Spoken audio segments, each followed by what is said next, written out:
The mud was ankle-deep, and the name I gave the innkeeper tasted like ash on my tongue. Tam, I said because it was short and forgettable and belonged to no one. I had been Tam in 4 villages before this one. Before that, I had been Edwin and Call, and once in a fishing town on the northern coast, simply the Scarred One. Names wore out quickly when you carried the kind of face that made people look away. The innkeeper's wife set a bowl of broth before me without meeting my eyes. Her hands trembled. Not at the scars, though they were considerable, a lattice of raised white lines from my jaw to my left temple, a deeper one across my throat that had almost been the last thing I ever felt. She trembled because she could sense what every wolf in this miserable Highland village could sense, that something was wrong with me, something fundamental, something missing. My wolf. 3 years of silence. 3 years since the night my own war council, led by Lord Marin, the man I had trusted to hold my eastern flank, poured ashbin into my wine and drove a ceremonial blade between my ribs while I knelt at the treaty table. They left me in the river. The current should have killed me. The poison should have killed me first. But I woke on a downstream bank with mud in my lungs and a silence inside my chest where a wolf had lived for 31 years, and I crawled into the trees and did not come back. 3 years, Dravik Kale, Alpha King of Dunvaran, was dead. Every wolf in the 7 territories mourned him or pretended to. Marin sat on my throne now. My name was spoken in the past tense. And the wolf that had been the core of my power, the living fire of my bloodline, had not stirred since the poison hit my blood. Not a flicker, not a sound, like a hearthstone gone cold. I told myself I was not hiding, I was waiting, but after 3 years the difference stops mattering. Gorin was a village of 60 wolves at the edge of Dunvaran's highland reach. Stone cottages, sheep, heather, mist that never fully lifted. It sat beneath a ridge of granite that blocked the worst of the northern wind, and the people here had the wary, close-mouthed manner of those who lived far from any throne and preferred it that way. A good place to disappear. I took a room above the inn, found work hauling stone for a farmer rebuilding his wall, and planned to stay through the winter, then move on. That was the plan. It lasted 4 days. On the 4th night, I was walking back from the stone field in the dark when the old wound in my side, the one that had never fully closed, the ceremonial blade's parting gift, opened again. I felt the hot slip of blood under my shirt, then my knee hit the ground and the world tilted. I must have lain there for some time. Rain came, the kind of fine, cold Highland rain that seeps through wool and finds your bones. I remember thinking, with a detachment that should have frightened me, that dying in the mud outside a village where no one knew my name was a fitting end for a king who had let himself be poisoned at his own table. Then hands, small hands firm, turning me onto my back, a voice low, clear, without panic. Hold still, you're bleeding. I tried to push her away. Reflex. I had not let anyone close enough to touch me in 3 years, not because I feared attack, but because a wolf shifter without a wolf is a broken thing, and broken things do not like to be handled. She ignored the push. She pressed a folded cloth hard against my side, and I heard the rain change, felt the cold lessen by a single degree, and something behind my ribs shifted. Not my wolf, not yet, something smaller. Like the faintest breath of heat, in a room that has been cold for so long you forgot warmth was possible. Can you walk? She asked. I looked at her through the rain, dark hair plastered to her face. A plain dress soaked through, the kind of rough-woven linen that said she was no one of consequence. And eyes steady, unafraid, a pale gray-green that caught the distant lamplight from the inn's window and held it. I can walk, I said, though I was not certain it was true. She pulled my arm across her shoulders without asking permission, and we lurched together through the mud to a cottage at the far edge of the village. Not the inn. Somewhere else. Somewhere apart from the other houses, set back behind a low stone wall and a garden that was more wildflower than herb. Inside, a single room, clean, spare. A narrow bed. A table with a lamp, a sewing basket, a half-finished dress draped over the back of a chair. She sat me on the bed's edge and peeled back my shirt before I could object. This is old, she said, looking at the wound. Not a question. Yes. It's been stitched badly, more than once. I've had limited options. She said nothing to that.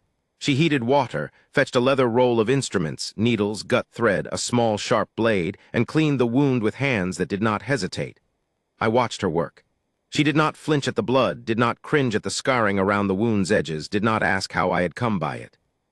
She simply tended it, with the quiet competence of someone who had done this before, and the gentleness of someone who understood that wounds are not only physical. And the warmth behind my ribs did not fade, it grew. When she finished, she wrapped the bandage and sat back. "You'll need to keep it dry for 3 days. I'll change the dressing tomorrow." "You don't know me," I said. "No. You don't know what I've done, what I am." She looked at me with those gray-green eyes, and for a moment I thought she would ask. But she only said, "You were bleeding in the mud and no one else was coming. That's enough." She gave me broth from a pot on the fire. It was thin, the kind of broth made from bones that have already been boiled twice, and I understood with a lurch that she had given me her own supper. The bread she set beside it was the end of a loaf, and there was no more on the shelf. "What's your name?" I asked. "Saren." Saren, the word sat differently in my mouth than the false names I'd been wearing. It had a weight, a rightness, as if my tongue had known it before my mind did. "Thank you, Saren." She nodded, sleep. "I'll check the wound at dawn." She left through a door to a smaller back room, little more than a pantry with a cot, and I lay in her bed that smelled of lavender and wool, and I pressed my hand against my chest where the warmth was, and I did not understand it, and I slept more soundly than I had in 3 years. At dawn, she changed the dressing as promised. In the early light, I saw the cottage more clearly, every surface scrubbed, but everything old. The walls patched, the roof beams darkened with age. A spinning wheel in the corner, baskets of thread. 3 finished dresses hanging on a line near the window, fine work, the kind of stitching that would fetch good coin in any market town. "You're a seamstress," I said. I sew as if the two were different. "These are beautiful." She glanced at the dresses and something crossed her face, a flicker gone before I could name it. "The village women commission them. They leave the cloth and the coin on the wall outside. I leave the finished dress." "On the wall, they don't come inside." "No." The way she said it closed the door on the question, and I did not push. But I heard it, the flatness beneath the word, the old wound dressed so neatly it almost didn't show. I went back to the stone field that morning. The farmer, Aldrich, gave me a long look when I arrived late but said nothing. He was the kind of man who measured others by the work they did, not the words they spoke, and I respected that. We hauled stone in silence for most of the morning. It was Aldrich's wife, Benna, who told me. She brought water at midday, and when Aldrich went to check a fence line, she lingered. Her eyes tracked toward the edge of the village, toward Saren's cottage. "You stayed at the cursed woman's house last night," she said, not accusing, worried. "She helped me, I was hurt." "I know she did, she's not unkind, but you should know what she is." Benna lowered her voice. "Every man who has tried to court Saren, every unmated male who has come close to her with intent has fallen ill. Trembling, fevers that wouldn't break, 3 men in this village and 2 travelers who tried their luck. One of them nearly died." "She did this to them." "She didn't do anything. That's the strange part. She never touched them differently than she'd touch anyone. But the illness came anyway. The elders in Thornreach, that's the pack she was born to, 2 days east, declared her cursed, wolf cursed. They said no mate bond would ever hold her, that the wolf spirits had marked her as forbidden. Her own mother stopped speaking to her. Her sisters crossed the road when she walked past. They told her to leave, and she left. I said nothing. The warmth behind my ribs pulsed, faintly, steadily, like a second heartbeat. "She's lived here 7 years, Benna continued. "She causes no trouble. She sews, she keeps to herself, she helps when asked. But no one goes inside her cottage. No one touches her if they can help it, and no unmated male goes near her after dark." She paused. "You seem like a decent man, Tam. I'm only telling you so you understand." "I understand," I said. But I didn't, not yet. That night I went back to Saren's cottage to have the dressing changed. She opened the door without surprise, as if she had expected me, and I sat at her table while she unwound the bandage and checked the wound. "It's closing well," she said. "Your body heals faster than most." "Always has. A truth, at least. Whatever the Ashbin had done to my wolf, it had not fully broken my healing. Only slowed it. Only made every wound ache longer and close uglier." She applied a salve that smelled of comfrey and something sharper, wintergreen, perhaps, and wrapped fresh linen around my ribs. Her fingers brushed my skin and the warmth flared, not painfully. Not like the mate bond stories I'd heard all my life, the ones that spoke of a lightning strike, a howl that shook the hall, a wolf that roared to the surface. This was nothing so dramatic. This was a quiet thing, a door opening in a room that had been sealed. "They told you about me," she said, not looking up from the bandage. "Banna did. She's kind about it, most are. Is it true that men who come near me fall ill?" She tied the bandage off and sat back. "Yes, 3 in this village, 2 travelers. The last one a man from a river pack who said he didn't believe in curses, shook so badly they carried him out on a plank. He recovered once he was a mile away. And the elders said you were cursed. Wolf cursed, forbidden by the spirits. No mate, no bonding, no pack." She said it the way a person describes weather. "I was 19 when they told me. My mother was in the room. She didn't argue, she didn't cry, she just nodded, as if she'd been waiting for someone to confirm what she already feared. Something tightened in my chest, not the warmth, but something adjacent to it. Anger, perhaps, an old, familiar fury that had once belonged to a king. "And you," I asked, "what did you do?" "I packed a bag, I walked west, I found Gorin, I so." The simplicity of it undid me. No rage, no bitterness, no campaign of self-pity. She had been told she was cursed, cast out by her own blood, and she had simply walked. Found a corner of the world that would tolerate her presence, made a life, a small one but her own. I looked at her across the table, lamplight catching the angles of her face, and the warmth behind my ribs shifted into something I could almost name. "Can I ask you something?" I said. "You've been asking things all evening. One more, when you touched me, when you stitched my wound, did anything happen to you? Any trembling, any fever?" She was quiet for a moment, then no. "Has that happened before, with anyone?" "No," softer now. "You're the first man who has been inside this cottage in 7 years." The silence that followed was not empty. It was full of rain on the roof, of the hearth's quiet crackle, of a truth neither of us was ready to say aloud. I stood, I should go. "Your room at the inn," she said. "Is it warm enough?" "Warm enough. The chimney on that side draws badly. Aldrich's never fixed it." She hesitated, the first hesitation I had seen in her. "If the wound bothers you tonight, you can come back. The door won't be locked." I carried that sentence home through the rain like a lantern. Over the next week, I found reasons to be near her cottage. The stone wall behind her garden had shifted in the last storm. I could reset it. The beam above her doorway was cracked. I could brace it with a new timber. Her woodpile was low. I could split enough to see her through the month. She watched me work with an expression I could not read. Not suspicion, she was past that. Not gratitude, exactly, she was too proud for that, and I liked her for it. Something closer to puzzlement, as if I were a sentence in a language she nearly understood. "You don't have to do this," she said on the 3rd morning as I fitted the new beam. "I know. People will talk. People already talk. About me, yes. I don't want them talking about you." I looked down at her from the ladder. She stood in the garden with a basket of cut lavender on her hip, her hair loose in the wind, and the morning light was on her face, and my wolf, which had been a dead cold thing for 3 years, breathed. Not stirred, not surged, breathed, like a creature that has been frozen at the bottom of a lake and feels the ice crack above it for the first time and takes one slow, shuddering breath and does not yet know whether it is alive or dreaming. I gripped the ladder beam until my knuckles whitened. "Let them," I said. She looked at me for a long moment. Then she nodded once and carried her lavender inside, and I stood on the ladder with my hand pressed against my chest and felt the breath inside me and did not know whether to weep or to roar. The truth came to me not as revelation, but as arithmetic. I had spent 31 years as a wolf shifter. I knew the bond lore the way I knew my own name. The fated mate bond is absolute, unbreakable, written in the blood before birth. When 2 fated mates meet, the wolf knows before the mind does.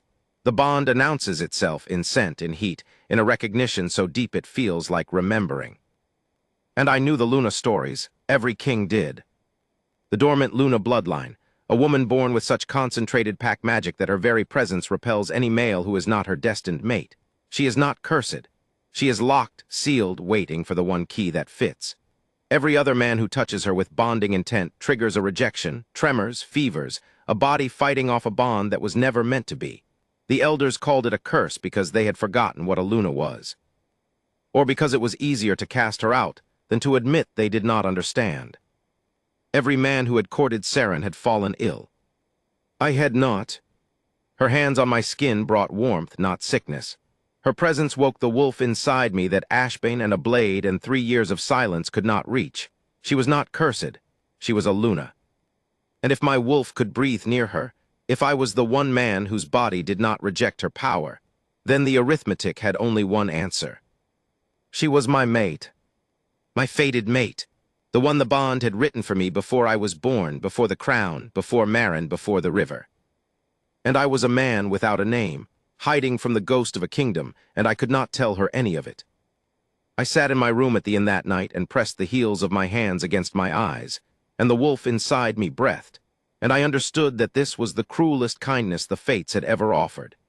The mate I had waited 34 years for, delivered to me in a highland village where I had come to disappear, and I could not claim her without painting a target on her back.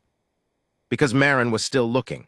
3 years on and his scouts still moved through the border villages, asking questions, checking faces. He knew or feared that I had survived. A dead king is a closed chapter, a missing king is an open wound. If he learned I was alive, if he learned I had found a mate, he would come. And he would not come alone. I should have left Gorin that night. Packed my bag, slipped out before dawn, put 100 miles between myself and the only warmth I had felt in 3 years. Instead, I went to her cottage in the morning, and I split her wood. And when she handed me water, our fingers touched, and the wolf inside me pressed against my ribs like a dog pushing its nose against a closed door, and I stayed. The days became weeks. I worked the stone field with Aldrich in the mornings and spent my afternoons at Seren's cottage. She let me into her world gradually, the way a person opens shutters one at a time to let light in without flooding the room. I learned that she sang while she sewed, low, absent melodies that she stopped the moment she realized I was listening. I learned that she kept a small herb garden behind the woodpile, arranged with the precision of someone who understood which plants healed and which harmed, and which simply made a room smell like home.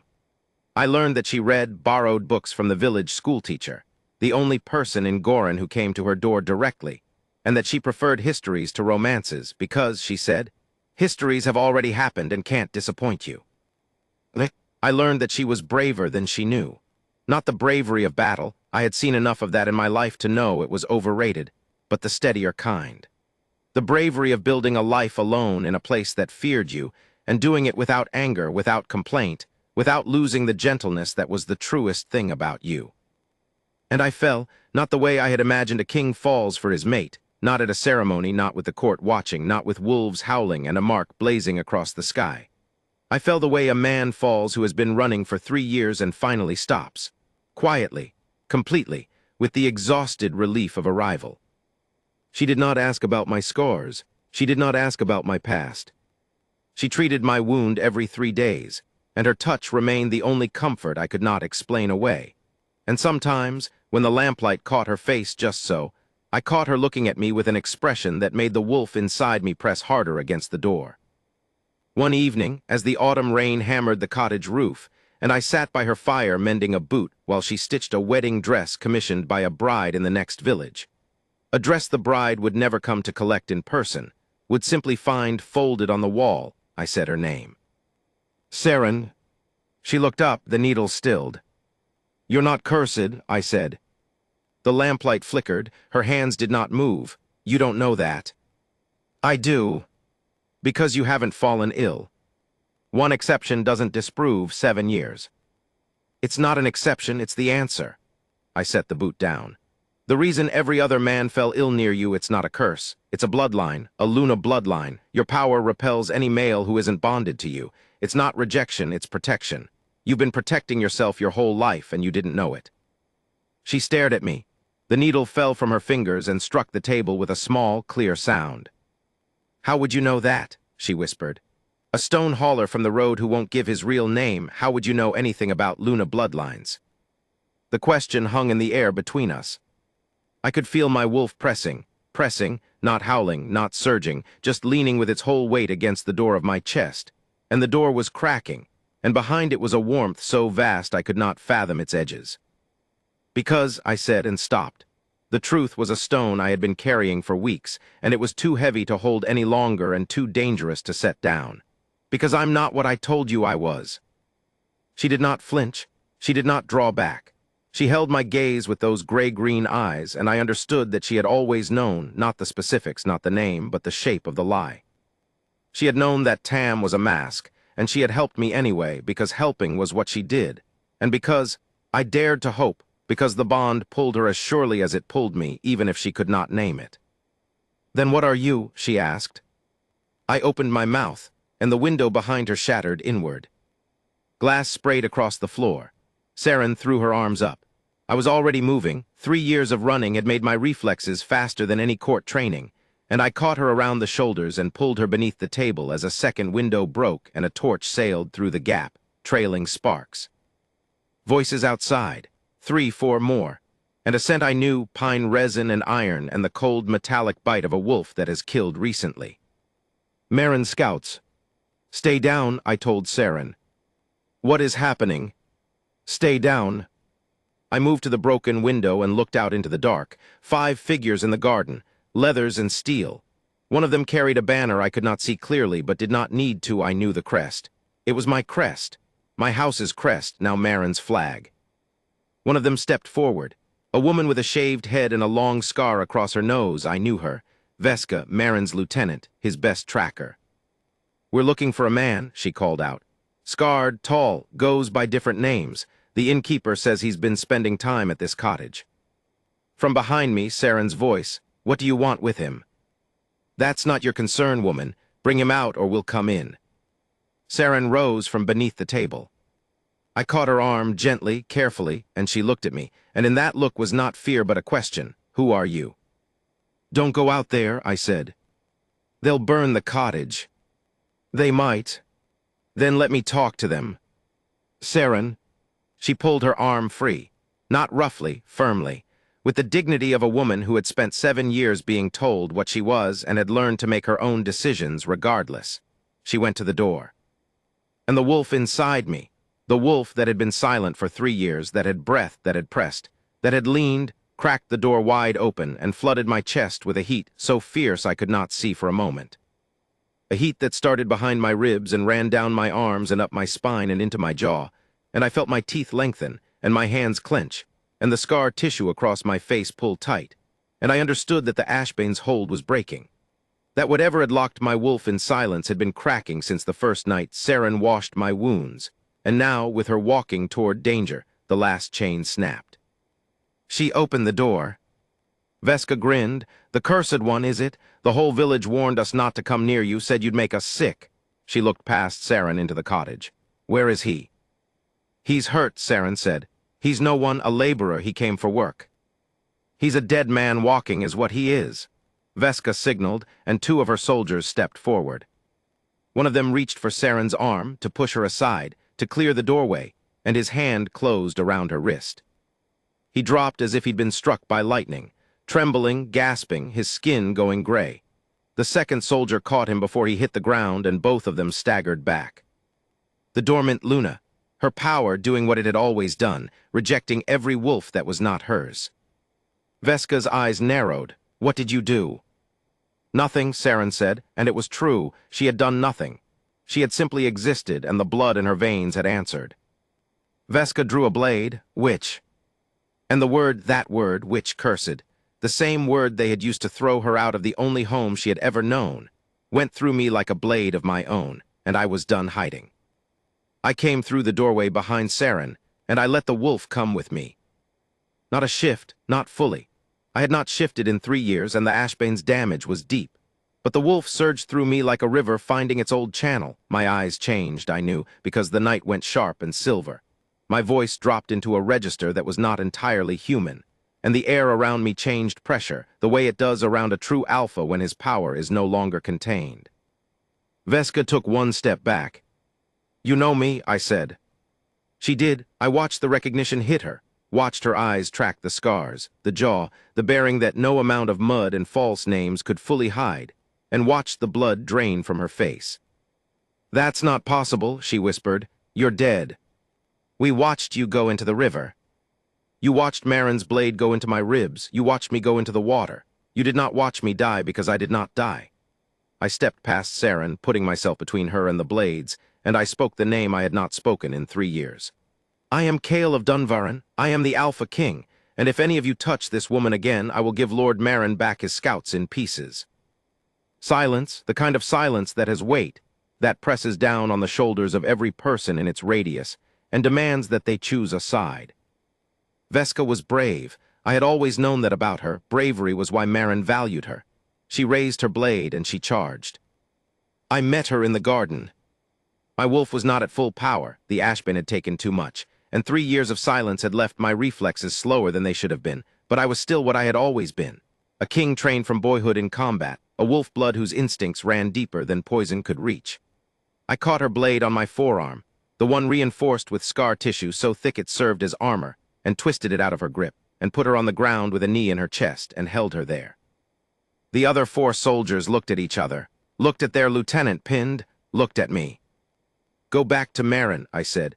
Tell him what you've seen, tell him I am alive, tell him I am coming home. And tell him, I leaned down, and Veska's eyes were wide, and my wolf was in my voice, every syllable layered with the harmonic that only a true alpha can produce, the one that bypasses thought and speaks directly to the wolf in another's chest. Tell him I found my mate.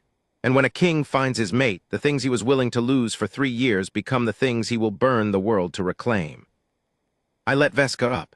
She scrambled to her feet, clutching her wrist where I'd twisted the blade free.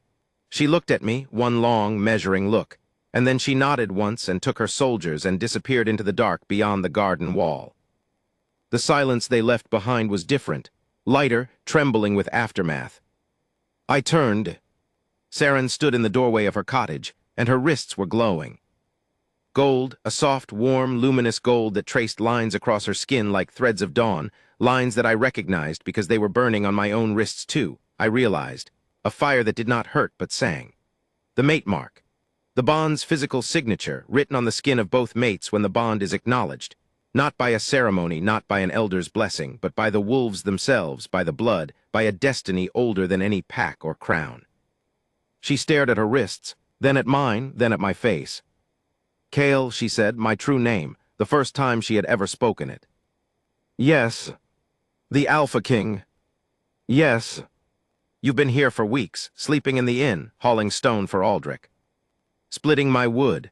Her voice cracked, not with hurt, but with the impossible weight of understanding settling all at once. You're the Alpha King of Dunvarin, and you split my wood. I would split every tree in this highland for you. That's not what She pressed her glowing wrists against her chest, as if trying to contain the light. It spilled between her fingers. I'm cursed. I'm the woman no one can touch. You're a Luna. I stepped toward her, slowly, carefully, the way you approach something precious that does not yet know it is precious. The dormant Luna bloodline, your power repels every wolf that is not your fated mate. It is the rarest gift in any pack, so rare that most elders have never seen it, and when they do, they call it a curse because they have forgotten what a Luna is. I stopped, an arm's length from her. Every man who came near you fell ill because he was not meant for you. I did not fall ill because I am. A tear slid down her cheek. She did not wipe it. You are my mate, Saren, my fated mate, and you are not cursed, you never were. You are the thing I have been waiting for my entire life, and I found you in the one place I came to stop looking. She made a sound, not a word, something between a breath and a laugh and a sob, and the light on her wrists flared, and I felt it answer in mine, and the wolf inside me did something it had not done in 3 years. It lay down. Not in defeat, in rest, in the absolute bone-deep rest of an animal that has finally come home. She stepped forward and put her hands on my chest, both palms flat against my heart, and the warmth that had been building since the night she washed my wounds in the rain became a flood. I felt it run through me, mending things I had believed unmendable, the silence where my wolf had been, the fractures in my power, the old bleak certainty that I would die nameless and forgotten in a village where no one knew what they had lost.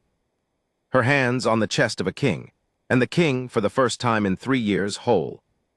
I did not kiss her, not there, not yet. That would come later in its own time, gently and freely chosen. What I did was put my hand over hers and hold it there, and let the mate mark's gold light pulse between us, and say her name again. Saren. Kael. Come home with me.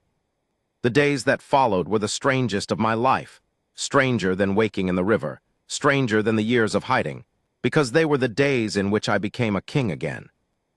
Veska kept her word, or her fear kept it for her. She ran back to Maren. And the highland, the deep, ancient highland of Dunvaran, where the wild wolves lived in the granite passes and the old pack bonds ran through the earth like tree roots, responded before Maren could. They came to Gorin within 2 days, not soldiers, wolves. Wild highland wolves, gray and silver and black, appearing on the ridge above the village in ones and twos and then in dozens, drawn by something I could feel but not explain. The alpha's call, rising through my restored wolf like a sound below hearing, a vibration in the stone itself. They came and they sat on the ridge and they looked down at the village, and the people of Gorin looked up and were afraid. Saren was not afraid. She walked up the slope on the second morning and stood among them, a woman the world had called cursed, standing in a circle of wild wolves, and they pressed against her legs like dogs. They lowered their heads. One of them, a great silver female with scars of her own, licked Saren's palm and lay at her feet. I watched from the cottage door, and my wolf hummed in my chest like a hearth-fire.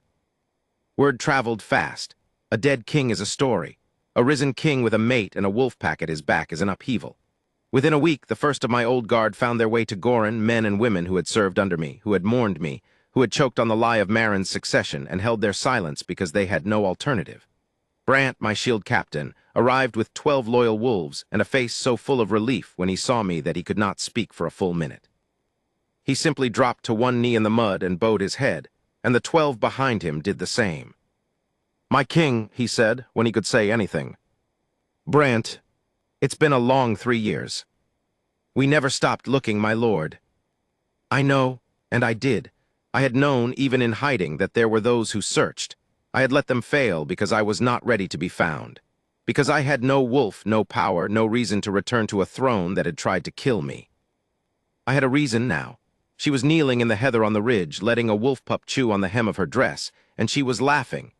A sound I had heard only twice before, rare and clear and worth every year of silence. Maren came himself in the end. He had no choice. A risen king is not a rumor you can suppress. It is a fire you must face or be consumed by. He rode into Gorin with 50 soldiers at his back, banners flying, my banners stolen, wearing another man's ambition, and he dismounted in the village square and looked at me with the face of a man who knows he has lost, but cannot yet admit it. "Kale," he said. "Lord Maren." We stood in the square, the whole village watching, my old guard on one side, his soldiers on the other, and the ridge above us lined with wolves. Saren stood beside me. I had not asked her to. She had simply come, the way she did everything, without drama, without hesitation, with the quiet certainty of a woman who had spent 7 years making her own choices and was not about to stop. "You look well," Maren said, "for a dead man. Your blade missed the heart, your poison wore off. Your river spit me out. And you hid for 3 years. I survived for 3 years, there's a difference." Maren's eyes moved to Saren, to the gold marks still faintly visible on her wrists in the daylight. "The cursed woman, this is your grand return, a broken king and a village outcast." I felt Saren's hand brush mine, not seeking reassurance, offering it, steady, warm, unshaking. "She is a Luna," I said, "a dormant Luna of the old bloodline, the first in living memory. Her power repelled every man who was not her fated mate. I am that mate. She is my Luna and my queen, and you are speaking to her with a tone that will not serve you well." Maren's jaw worked. He had always been a calculator, a man who weighed odds and margins, and I watched him calculate now. His 50 soldiers against my 12, plus the wolves on the ridge, plus the alpha power rolling off me like heat from a forge, restored, real, undeniable.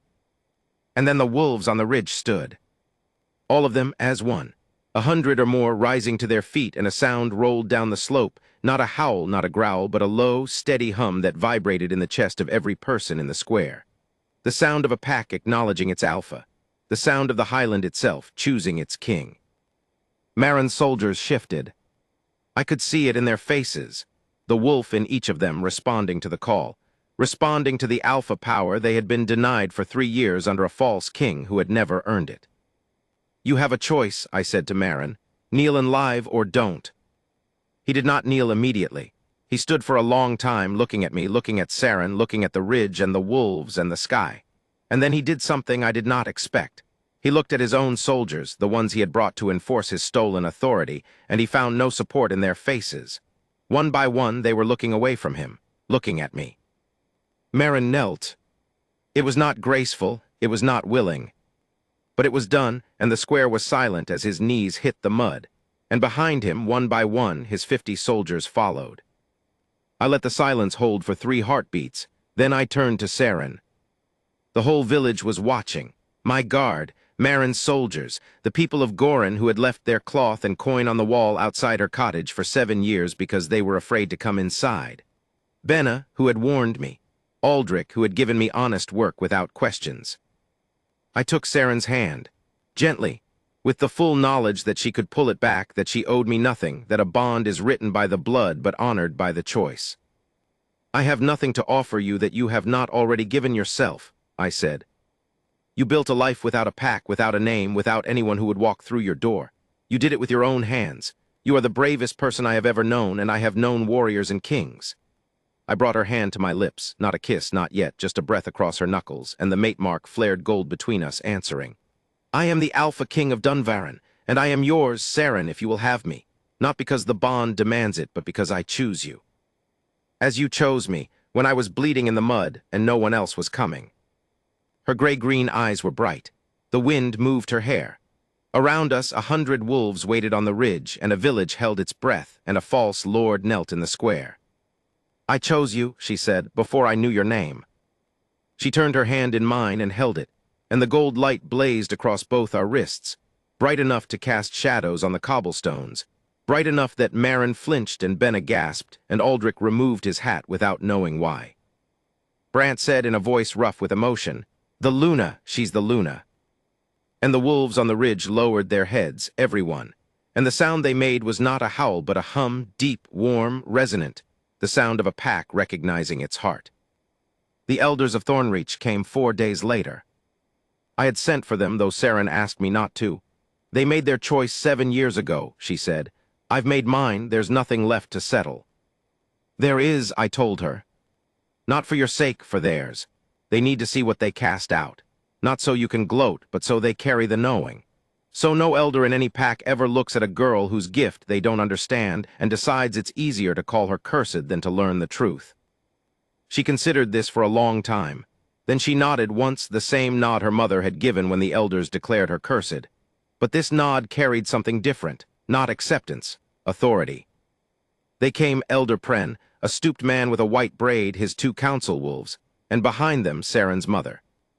I received them in the square in full view of the pack and the village. The Highland wolves were still on the ridge. They had not left and showed no intention of leaving.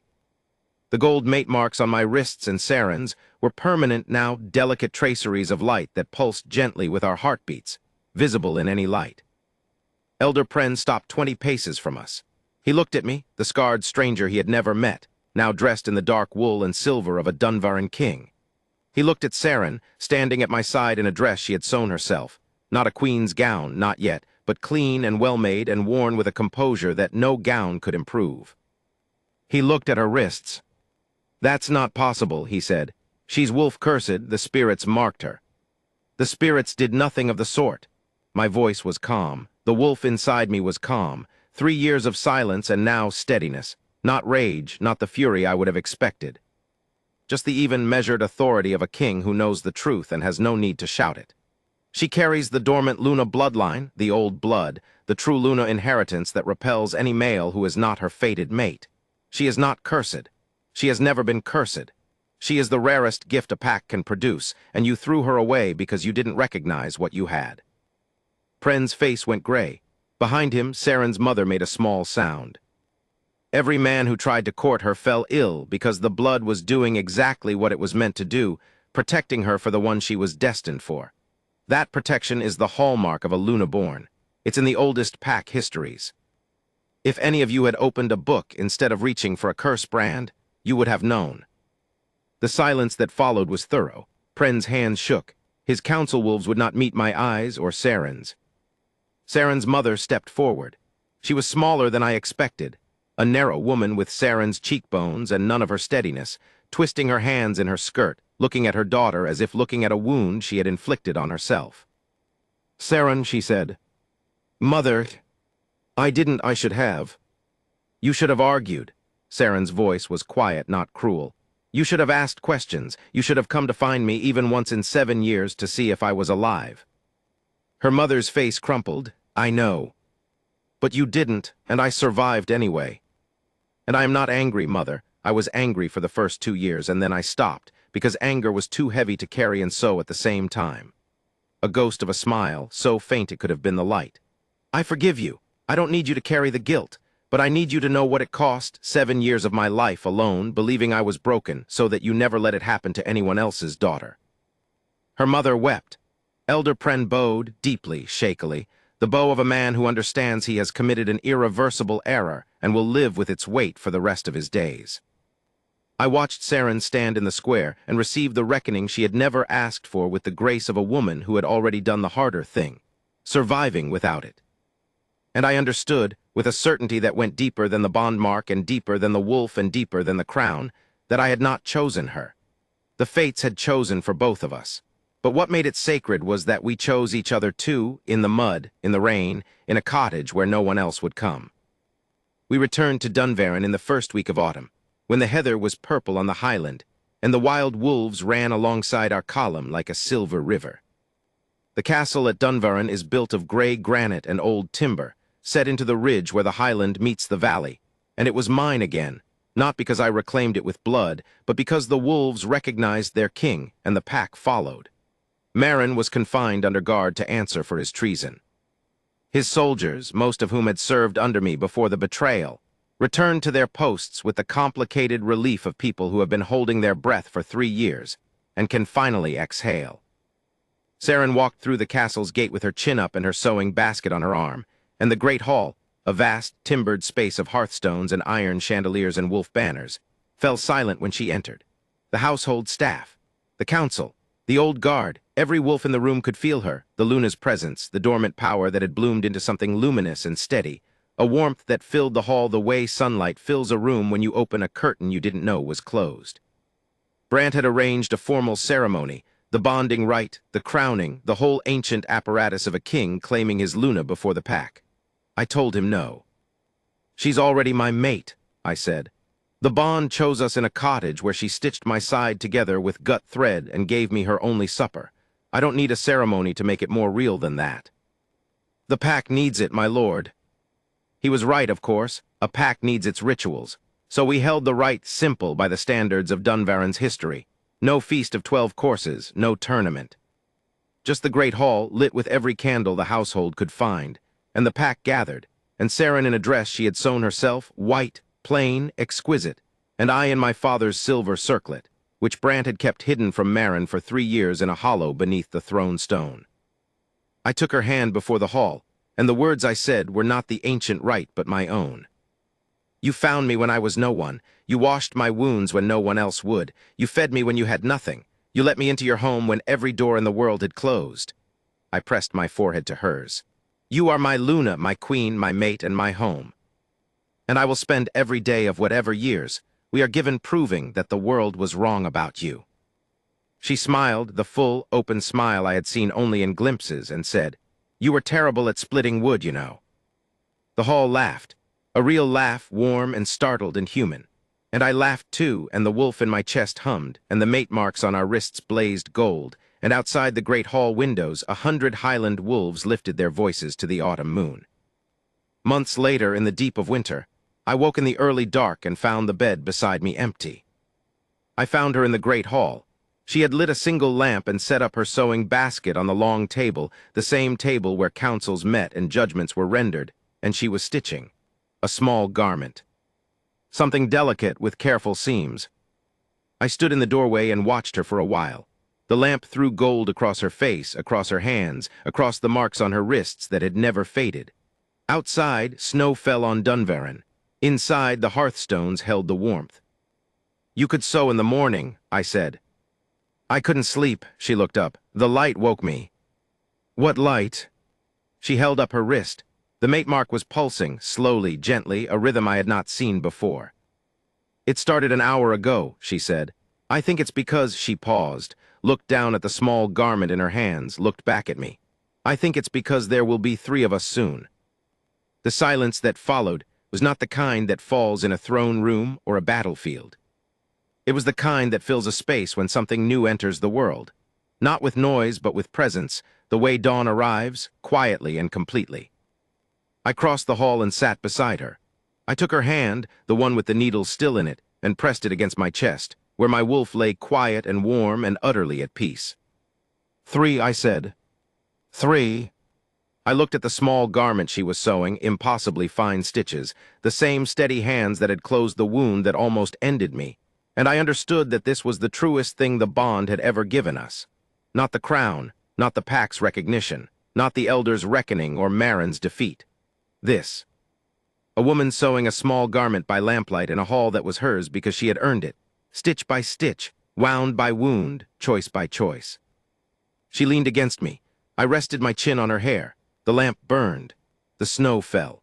And somewhere deep in the highland, a wolf sang not a howl, not a cry, but a low, contented note that carried across the valley and faded into the winter sky like a prayer already answered.